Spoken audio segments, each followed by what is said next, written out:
The federal response to the Ohio train derailment has been an absolute disgrace from the start.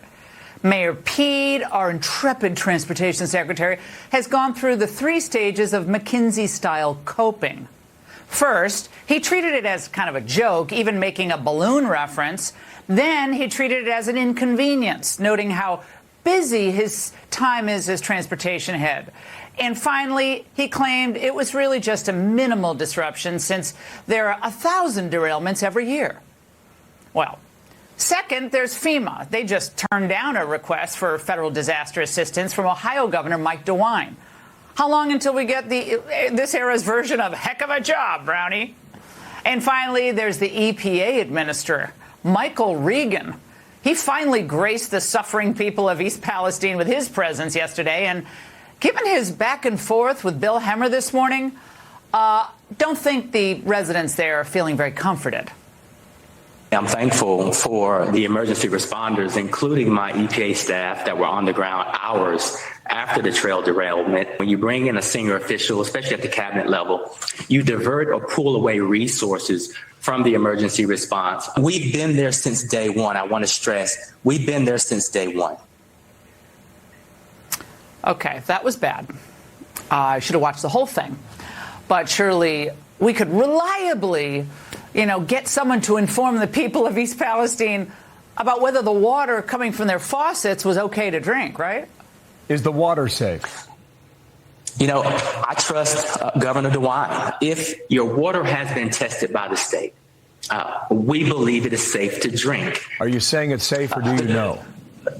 The drinking water is safe for those homes that have been tested and the data proves that those homes are safe. Continue to drink bottled water until you get that approval or that green light from the state.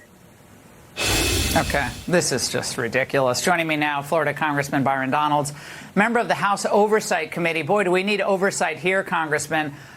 Will there be an inquiry into this federal response? This FEMA administrator is in way over his head. Clearly, he's uncomfortable with these questions. And they used to always take the COVID shots, remember, to convince people that the mRNA shot was safe. But I don't see him drinking the water. Oh, God, first thing I'll tell you is I think there is going to be congressional oversight, because watching this tragedy unfold over East Palestine and not even the lack of response, but the ineptitude of the response demonstrates that Congress needs to figure out exactly what's going on. Listen, everybody knows about what happened in my district back during Hurricane Ian. And obviously you saw everybody show up and try to give their helping hand. But what's happened in Ohio has been a disaster. Where is EPA? Where is FEMA? Where is the White House? They're barely even acknowledging this thing. And let's not even start with Pete Buttigieg. That man needs to go. He's proven that he is inept in his job.